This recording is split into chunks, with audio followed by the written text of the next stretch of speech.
Bonjour à tous, alors aujourd'hui on va parler du raisonnement par implication et les précautions qu'il faut prendre quand on utilise ce genre de raisonnement. Et pour ça je vais refaire une démonstration que vous avez déjà certainement vue, très connue en maths. On va démontrer, et c'est faux bien sûr, que 3 est égal à 0. Pour ça, on va partir de l'équation x carré plus x plus 1 égale 0. Et on va, vous allez voir, en transformant, bien arriver à en déduire, voilà, que 3 égale 0. L'idée, évidemment, ça va être de dire à quel endroit est l'erreur et comment on aurait pu faire pour l'éviter. D'expliquer bien où se nichent les soucis quand on raisonne par implication et pourquoi, en maths, parfois, on aime bien garder l'équivalence et donc garder l'intégrité de l'information. Donc on est parti. Alors l'idée de cette démonstration, c'est d'arriver bien sûr à une absurdité, mais en ayant l'impression d'avoir fait que des choses autorisées. La première étape, c'est de diviser par x. Alors pourquoi je peux diviser par x? On peut diviser par quelque chose de non nul. Alors je vais vérifier est-ce que 0 est solution. Je vois bien 0 plus 0 plus 1, ça ne fait pas 0. Donc 0 n'est pas solution. Donc j'ai aucun problème à diviser par x. Quand je divise tout par x, qu'est-ce que j'obtiens? x2 plus x plus 1 égale 0. Donc x2 plus x plus 1 sur x est égal à 0 sur x. D'accord? Je détaille, hein. Mais sinon, en simplifiant, c'est-à-dire que ici, x2 sur x plus x sur x plus 1 sur x va être égal à 0. Et je simplifie x2 sur x, ça fait x. X sur x, comme x est différent de 0, ça fait bien 1. Plus 1 sur x égale 0. Et donc, première chose, eh bien, je viens d'en déduire que 1 sur x, c'est moins x moins 1. D'accord? Or, si vous regardez la première équation, eh bien, x2, c'est égal à quoi? À moins x moins 1. D'accord? Vous voyez ces deux choses-là? Donc, là, j'en déduis quoi? Que moins x moins 1 vaut 1 sur x et vaut aussi x2, donc x2 vaut 1 sur x. D'accord? On multiplie tout par x, qui est non nul, on l'a dit. Vous avez donc ici petit produit en croix, x3 égale 1. Chez les réels, x3 égale 1, vous savez le résoudre. La fonction cube est strictement croissante, il n'y a qu'une seule solution, c'est donc que x est égal à 1. D'accord? Ça veut dire que x égale 1, si je remplace dans la première équation, ça signifierait que 1 plus 1 plus 1 est égal à 0, donc que 3 égale 0. On tombe bien sûr sur une absurdité, et donc on va se mettre en quête de l'endroit précis où il y a un problème.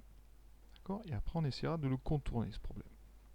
Mais avant tout, arrêtons-nous sur le mot absurde. Alors certains vont parler d'un raisonnement par l'absurde, effectivement. Vous avez ici une équation que vous transformez, vous arrivez à quelque chose par l'absurde. Donc forcément l'hypothèse de départ est fausse, donc x carré plus x plus 1 ne vaut jamais 0. On en reparlera. Alors après on pourrait aussi considérer que ce n'est pas absurde. C'est-à-dire que vous partez de x2 plus x plus 1 égale 0. Donc 3 égale 0. Imaginons cette chose-là, non pas comme une égalité, mais comme une équation. L'équation 3 égale 0. L'équation 3 égale 0. C'est une équation, il y a deux membres égaux. Je peux considérer l'équation, par contre, quand l'invariable n'apparaît pas, c'est l'équation en x. L'équation en x 3 égale 0, la variable n'apparaît pas. 3 n'est jamais égal à 0. Cette équation n'a pas de solution. D'accord? Donc, voilà, vous venez de trouver, eh bien, S égale ensemble vide. Il n'y a pas de solution au problème. Vous venez de tomber sur une équation qui n'a pas de solution, donc votre problème, x carré plus x plus 1 égale 0, n'a pas de solution. On pourrait considérer ça comme ça. Alors après, c'est un petit peu embêtant, donc on reste vraiment sur la notion ici d'une quelque chose d'absurde, et donc effectivement, on pourrait considérer qu'on n'a pas fait de faute de raisonnement, qu'on est arrivé sur une absurdité, et donc par un raisonnement par l'absurde, on a démontré que l'hypothèse de départ était fausse. Voilà. Donc il n'y a rien de choquant à ce que 3 égale 0. C'est donc une absurdité si vous considérez un raisonnement par l'absurde. Si vous considérez que c'est une équation qui n'a pas de solution. Rien de contradictoire évidemment dans les deux. Alors moi ce qui m'intéresse plutôt c'est où est l'erreur. En tout cas, où est le problème dans notre raisonnement par l'absurde ici. À quel moment est-ce qu'on a un petit passage qui justement nous amène à l'absurde? Le souci vient du fait, tout d'abord ici, dans notre rédaction, on raisonne avec des donc. Ça signifie qu'on utilise des implications.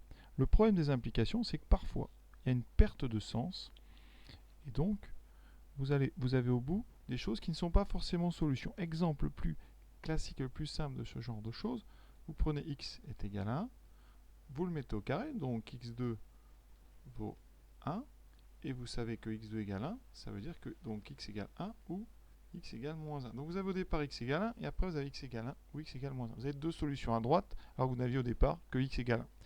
Vous avez ici une solution de trop. Ça veut dire que quand on raisonne par implication, les solutions que vous trouvez au bout sont des solutions qu'on appelle des solutions potentielles.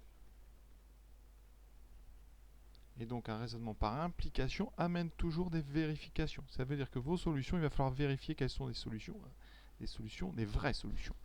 Voilà pourquoi ici, quand on tombe sur x égale 1, ici, il aurait fallu vérifier. Et comme, eh bien, 1 plus 1 plus 1 est égal à 0, ça n'est pas vrai, bah, x égale 1 n'est pas solution. Vous voyez, cette solution, c'est une solution potentielle, mais ce n'est pas une solution. Et ça va être le cas dans tous les raisonnements par implication. Dès que vous faites comme ça des raisonnements par des donc, eh bien, vous pouvez élargir sans vous en rendre compte l'ensemble des solutions que vous avez, donc des solutions potentielles. Et donc il va falloir faire le tri dans ces solutions. Et parfois il n'en reste aucune, comme ici. Et donc en mathématiques, on est toujours confronté au problème. Est-ce qu'il vaut mieux raisonner par implication et être obligé à la fin de vérifier que nos solutions sont vraies, ou est-ce qu'on doit essayer de conserver au maximum l'intégrité de toutes nos solutions en utilisant uniquement des équivalences. Les équivalences, c'est des opérations mathématiques qui sont réversibles. On peut revenir en arrière. C'est-à-dire que quand vous écrivez quelque chose, vous pouvez retrouver l'étape d'avant. Et là, on va regarder à quel moment est-ce qu'on a perdu. Eh bien, est-ce qu'on ne peut plus remonter. Et il y a un seul endroit où on ne peut plus faire chemin ou marche arrière. C'est ici, au moment où vous égalisez x2 et 1 sur x. À ce moment-là, vous avez perdu l'idée que x2 est égal à moins x1. Vous ne pourrez pas retrouver cette ligne-là. D'accord? Ni celle-là. Vous avez perdu l'information. Vous avez donc une équation qui n'a plus les mêmes solutions. Vous avez agrandi l'ensemble. Alors on peut donner des exemples très simples de ce genre de manipulation. Par exemple, vous prenez x égale 1, x égale 3. D'accord? C'est un système où il n'y a pas de solution, x ne peut pas faire 1 et 3 en même temps.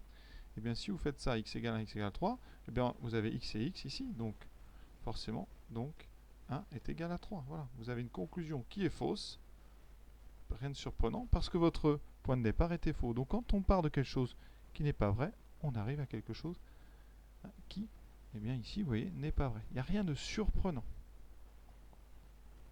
On peut partir de quelque chose de faux et arriver à des choses vraies aussi. Partir de x égale 1, alors je vais prendre vraiment une manipulation évidente, je multiplie par 0, donc si x égale 1, en multipliant à gauche et à droite par 0, donc 0 fois x égale 1 fois 0, donc 0 égale 0, oui. Ça veut dire qu'ici, c'est vrai, et pourtant votre point de départ était faux. C'est très surprenant. Le raisonnement par implication, eh bien, il est plein de petits pièges. Donc il faut, quand vous faites des opérations, commencer à vous poser des questions. Est-ce que ce que je fais est réversible? Est-ce que j'ai perdu du sens? Et vous voyez bien que quand on part de x égale 1 et qu'on multiplie par 0 à gauche ou à droite, on a perdu. Vous n'arriverez pas à refaire le chemin arrière. Ce n'est pas possible, vous ne retrouverez pas. Si j'effaçais le x égale 1, ici, vous voyez, vous ne retrouverez pas, vous ne pouvez pas le retrouver. C'est pas possible. Et donc c'est ça le problème. Cette opération-là, elle est irréversible. Vous avez perdu du sens. C'est comme ici, 1 égale 3, je n'ai plus de x, je ne sais plus du tout ce que j'avais avant. Et je suis incapable de le retrouver. Donc dans notre raisonnement, où est-ce que l'opération qu'on a faite est irréversible? Regardez, la première étape, 1 sur x égale moins x moins 1. Si je remultiplie par x, j'ai dit x est non nul, je peux donc multiplier par x. D'accord? Parce que comme je peux multiplier par x, je pourrais diviser par x. Voilà pourquoi ça va être réversible. Donc vous voyez, quand je multiplie par x, j'aurai 1 à gauche, moins x2 moins x à droite. Je peux retrouver mon équation x2 plus x plus 1 égale 0. Donc conclusion, x2 plus x plus 1 égale 0. C'est équivalent à 1 sur x égale moins x moins 1. Aucun souci. On n'a pas perdu encore quelque chose ici. La deuxième transformation, x2 plus x plus 1 est équivalent à x2 égale moins x moins 1. Vous voyez, je peux refaire facilement les manipulations dans le sens inverse. Donc jusque-là, pas d'erreur de raisonnement. La première conséquence de ce que je veux dire, c'est qu'ici, par ce qu'on appelle la transitivité, x2 égale moins x moins 1, c'est une équation équivalente à moins x moins 1. Est-ce qu'on peut comme ça mélanger deux équations équivalentes? Eh bien c'est non. Exemple vraiment le plus simple au monde, vous mettez par exemple x égale 2, c'est équivalent par exemple à 2 égale x, c'est la même, j'ai juste changé de sens, mais si vous regardez ça, qu'est-ce qu'on obtient? Par exemple x égale 2, 2 égale x, on obtient 2 égale 2, d'accord? Puisque vous avez x qui vaut 2, ici x qui vaut 2, donc 2 égale 2. Le problème, c'est que 2 égale 2, ça n'est pas équivalent à x égale 2. D'accord? Ça veut dire qu'en mixant comme ça des équations équivalentes, on peut perdre du sens, on peut complètement perdre même toutes nos solutions, parce que là, en fait, on les a pas perdues, mais 2 égale 2, tout est solution. Ça veut dire que vous n'avez plus aucune, vous avez élargi l'ensemble des solutions au maximum. Donc attention quand on mixe comme ça des équations entre elles, à ne pas tomber sur ce genre de phénomène ici, qui va agrandir sans s'en rendre compte l'ensemble des solutions. Et donc ici, le passage à 1 sur x égale x2, c'est une implication. Vous n'arriverez pas à revenir en arrière. Même si vous croyez, vous n'y arriverez pas. Vous avez rajouté sans vous en rendre compte des choses là-dedans. Et cette chose-là, c'est que vous avez, sans vous en rendre compte, vous avez finalement multiplié un petit peu par x-1. Et ça va vous apporter une solution qui est une solution effectivement de cette équation, mais qui n'est pas solution des autres. Et là, c'est vrai que cet exercice, il est assez fin parce que on ne voit pas du tout qu'on perd comme ça un petit peu d'informations. Et après, effectivement, 1 sur x égale x2, c'est équivalent. Ça, il n'y a pas de problème à x3 égale 1, enfin 1 égale x3. Et x3 égale 1, chez les réels, effectivement, c'est équivalent à x égale 1. Vous pouvez mettre au cube, il n'y a pas de souci. Donc le seul petit problème, il est ici, quand vous utilisez deux équations, que vous faites finalement, quand on me dit que x2 égale 1 sur x, vous ne vous en rendez pas compte, mais c'est comme si vous faisiez la soustraction entre les deux lignes. Vous avez perdu du sens, vous avez agrandi l'ensemble potentiel des solutions. Alors une petite remarque qui peut être intéressante pour ceux qui veulent aller un petit peu plus loin, c'est que x3 égale 1, c'est une équation qui se factorise. Enfin, x3, pardon, moins 1, ça se factorise. x3 moins 1, je vous donne la factorisation, c'est x moins 1 fois x2 plus x plus 1. C'est là justement, quand on fait le mélange des deux équations, on rajoute sans faire exprès un facteur x moins 1, d'accord, qui lui s'annule en 1, d'accord. Et vous avez en deuxième facteur cette somme-là, qui est ce qui nous intéresse, qui ne fait jamais 0. Hein. D'accord? Cette équation, si vous faites le delta, c'est b carré moins 4ac, hein, c'est moins 3. Il n'y a pas de solution réelle. Donc c'est pour ça que on sait déjà qu'il n'y a pas de possibilité. Mais vous voyez qu'à la fin, on en trouve une. Alors comment on aurait pu rédiger? Donc je vais vous montrer. La rédaction qu'on attend ici, elle est très très simple. Donc j'efface tout ça. Voilà. Et on regarde. Ici, on arrive à donc x égale 1. On dit juste, on a raisonné par implication, parce qu'on a mis des donc partout. On n'a pas vérifié que nos opérations étaient réversibles. On a raisonné par implication. On doit donc vérifier. Et tester, en fait. On doit donc, vérifier ER et tester les solutions potentielles. Ici, il n'y en a qu'une, c'est x égale 1. Donc on essaye 1. On essaye donc x égale 1. Dans l'équation, x2 plus x plus 1 égale 0. On obtient 1 plus 1 plus 1 égale 3. C'est différent de 0. Donc 1 n'est pas solution. Donc pas de solution à cette équation. On a en plus même résolu l'équation. Je n'ai même pas eu besoin de faire le discriminant. La seule solution potentielle avec cette méthode, c'est x égale 1. Ce n'est pas une solution, donc il n'y a pas de solution à votre équation. Voilà donc une façon de raisonner par implication. Alors maintenant, je vais vous montrer comment on aurait pu raisonner par équivalence. Je pars de x2 plus x plus 1 égale 0. On a dit x égale 0 n'est pas solution, donc en divisant par x, j'arrive à 1 sur x égale moins x moins 1. Voilà, ça c'est la première chose. Et je peux, rajouter même, je peux rajouter des choses qui sont vraies. Par exemple, je peux rajouter x2 égale moins x moins 1. Vous pouvez vérifier. Je peux aller de gauche à droite, pas de souci, mais je peux aussi revenir de droite à gauche. D'accord? x2 égale moins x moins 1, ça me redonne bien l'équation, et celle-là aussi. Donc il n'y a pas de problème, j'ai bien devant moi une équivalence. Deuxième étape. Il faut donc maintenant que je trouve un système qui découle de celui-là, mais il va falloir aussi que je puisse après revenir en sens arrière. Donc, déjà, si je dis que x2 égale 1 sur x, eh bien, je ne vais pas retrouver le moins x moins 1. Donc, il faut que je garde une des lignes. Par exemple, x2 égale moins x moins 1. Si j'ai ce système, regardez, est-ce qu'on peut aller de là à là? Pas de souci. La deuxième ligne, elle est ici, et celle-là, Je peux la réobtenir. Comment je peux, pardon, et x2 égale 1 sur x, comment je peux l'obtenir? On a dit en faisant donc x moins 1 ici, c'est le même. Donc x2 égale 1 sur x, ça c'est bon. Dans l'autre sens, est-ce que on peut repasser? Eh bien oui, parce que x2 égale moins x moins 1, je l'ai déjà. J'ai x2 égale 1 sur x. Comment retrouver la première ligne? Eh bien c'est simple. À la place de x2 dans ma première nouvelle ligne, je mets 1 sur x. Et je retrouve donc tout ça. Donc, conclusion, je peux revenir en arrière. J'ai donc devant moi une équivalence. Ça veut dire que, c'est ça que vous devez bien comprendre, les solutions de mon nouveau système sont exactement les solutions du départ. Maintenant, qu'est-ce qu'on a? On ne touche pas à la première équation. On peut même, si vous voulez, la transformer en mettant x2 plus x plus 1 égale 0. Comme ça, on retrouve notre équation de départ. Oui, on peut facilement aller de l'une à l'autre. Et x2 égale 1 sur x, je multiplie par x. J'ai dit, x est non nul, je peux le faire sans aucun souci. Voilà. Est-ce que j'ai une équivalence, encore une fois? Je peux effectivement aller de là à là.